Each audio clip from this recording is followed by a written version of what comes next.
Okay, now on day 10, we're going to move on to Genesis 26, showing that prayer changes things. That's the prayer that we're focused on today in reviewing or continuing to review 650 prayers in the Bible. In chapter 26 of Genesis, Isaac's story continues to be told, both the good and the bad portions of the story. The bad being that Isaac repeated some of his father's mistakes.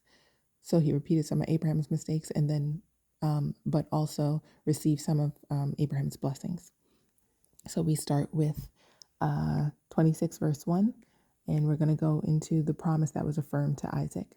There was another famine in the land, in addition to the one that had occurred in Abraham's time, and Isaac went to Abimelech, king of the Philistines at Gerar.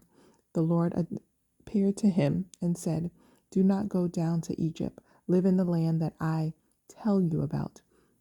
Stay in this land as an alien, and I will be with you and bless you. For I will give all these lands to you and your offspring, and I will confirm the oath that I swore to your father Abraham. I will make your offspring as numerous as the stars of the sky. I will give your offspring all these lands, and all the nations of the earth will be blessed by your offspring, by Abraham. But because Abraham listened to me and kept my mandate, my commands, my statutes, and my instructions." So Isaac settled in Gerar. Then here on verse 7, we're going into Isaac's deception. When the men of the place asked about his wife, he said, "She is my sister." Here it's clear that obviously Isaac dealt with fear. That's what we're about to go into on verse 7. That this is why he lied about his wife being his sister, just like his father Abraham lied about his wife Sarah being his sister, though Sarah was actually Abraham's half-sister. Okay, so in verse 7, when the men of the place asked about his wife, he said, "She is my sister," for he was afraid to say my wife, thinking the men of the place will kill me on account of Rebekah, for she is a beautiful woman. When Isaac had been there for some time, Abimelech, king of the Philistines, looked down from the window and was surprised to see Isaac caressing his wife Rebekah. Abimelech sent to Isaac and said, "So she is really your wife? How could you say she is my sister?" Isaac answered him, "Because I thought I might die on account of her." Then Abimelech said, "What is this you've done to us? One of the people could easily have slept with your wife, and you would have brought guilt on us." So Abimelech warned all the people, "Whoever harms this man or his wife will certainly be put to death." Isn't it interesting how sin brings guilt? Okay, then we move on to verse 12 of Genesis chapter 26, where, conflicts well up. Okay, Isaac sowed seed in that land, the land being Gerar, and in that year he reaped 100 times what was sown. The Lord blessed him, and the man became rich and kept getting richer until he was very wealthy. He had flocks of sheep, herds of cattle, and many slaves, and the Philistines were envious of him. The Philistines stopped up all the wells that his wow. The Philistines stopped up all the wells. This kind of just brings me to remembrance of a. Anyway, I'll go. The Philistines stopped up all the wells that his father's servants had dug in the days of his father Abraham, filling them with dirt. And Abimelech said to Isaac, "Leave us, for you are much too powerful for us." So Isaac left there, camped in the Gerar Valley, and lived there. Isaac reopened the wells. Wow.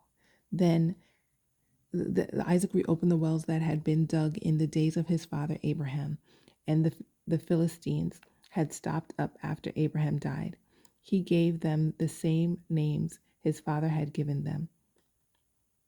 Then Isaac's servant dug into the valley and found a well of spring water there. But the herdsmen of Gerar quarreled with Isaac's herdsmen and said, "The water is ours." So he named the well Esek, because they argued with him. Wow. Then he dug another well and quarreled over that one also. So he named it Sitnah. He moved from there and dug another, and they did not quarrel over it. He named it Rehoboth and said, "For now the Lord has made space for us, and we will be fruitful in the land." Isn't it interesting that Sitnah is means opposition, which is the same. It's related to the Hebrew name for Satan. Okay, moving on to verse 23. From there he went up to Beersheba, and the Lord appeared to him that night and said, "I am the God of your father Abraham. Do not be afraid, for I am with you. I will bless you and multiply your offspring because of my servant Abraham." So he built an altar there, called on the name of the Lord, and pitched his tent there. Isaac's servants also dug a well there. Wow, the wells were greatly valued and needed to be protected. Here you see that Isaac followed in his father's practice of building an altar to worship God in a place where God appeared to him. You could see by doing this that Isaac was just affirming the presence of the one true God. Okay, moving on to verse 26. We're going to now cover the covenant with Abimelech. So now Abimelech came to him from Gerar and with Ashuseth, his advisor, and Pilcol, the commander of his army. Isaac said to them, "Why have you come to me? You hated me and sent me away from you." They replied, "We have clearly seen how the Lord has been with you. We think that there should be an oath between two parties, between us and you. Let us make a covenant with you. You will not harm us, just as we have not harmed you, but have done only what was good to you, sending you away in peace. You are now blessed by the Lord." So he prepared a banquet for them, and they ate and drank. They got up early in the morning and swore an oath to each other. Isaac sent them on their way, and they left him in peace. On that same day, Isaac's servants came to tell him about the well they had dug, saying to him, "We have found water." He called it Sheba. Therefore, the name of the city is still Bathsheba today.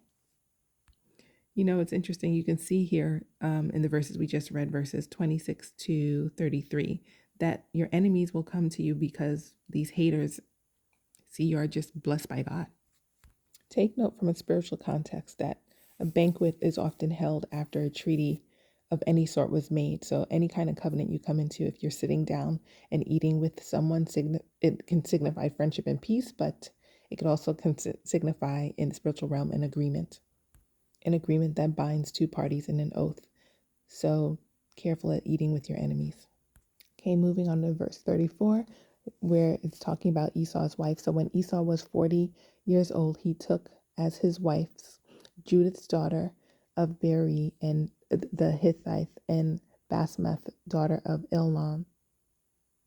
Elon, that's interesting. Daughter of Elon the Hittite. They made life bitter for Isaac and Rebekah.